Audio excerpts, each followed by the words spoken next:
Is your Oklahoma felony eligible for expungement in Oklahoma? I'm attorney James Worth, and we're about to talk about who qualifies to get their felony expunged in Oklahoma. So there's been a lot of changes under Oklahoma law the last few years. About the last 6 years, it seems every November 1st, there's a new statute regarding expungement. They keep getting updated, and they're becoming more favorable for those that are seeking to seal their records. Criminal justice reform has come through Oklahoma, and there's been some changes that make this the best time there's probably ever been in Oklahoma to file for an expungement. But who qualifies to get a felony conviction expunged? So first off, we're talking about convictions on a felony.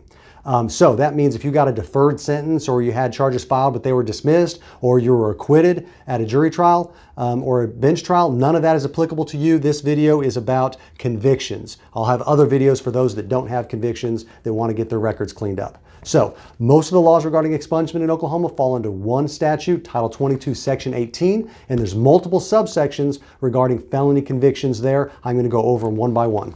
All right, so the first subsection I want to talk about is subsection 3. And what that deals with is actual factual innocence based on DNA evidence. So obviously this one is not that common, but if you have a conviction and later there's DNA evidence proving that you were not guilty, then there is a subsection for that allows expungement on the basis of innocence based on DNA evidence.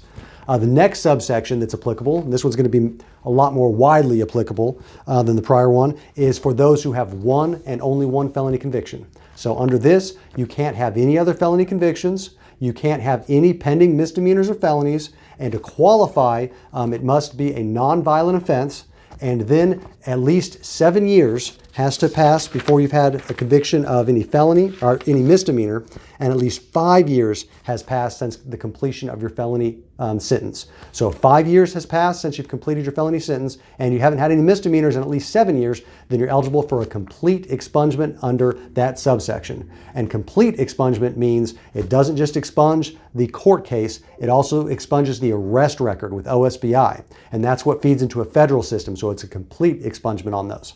But what if you have more than one felony conviction? Well, it ramps up. So if you have 2 felony convictions, only 2 felony convictions, you don't have any pending cases, then what we're talking about is subsection 13 of that statute.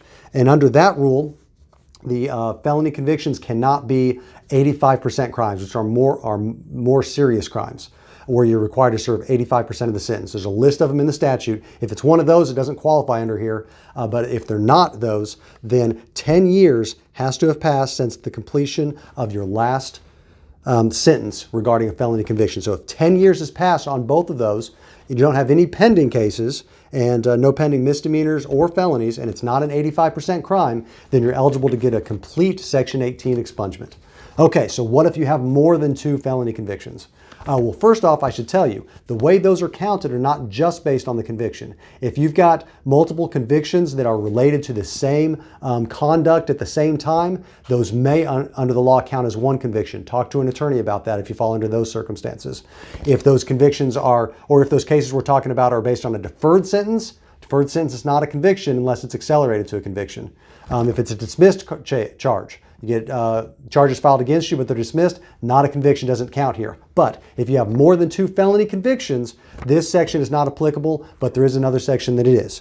And that's where we talk about subsection 4. And what that says is that if you have had a pardon on all of your offenses, so you have these felonies, if you get a governor's pardon on those, then you're eligible for an expungement. And this is new. Previously, if you had those circumstances where you had violent offenses or you had more than 2 felony convictions, having a pardon was not sufficient by itself.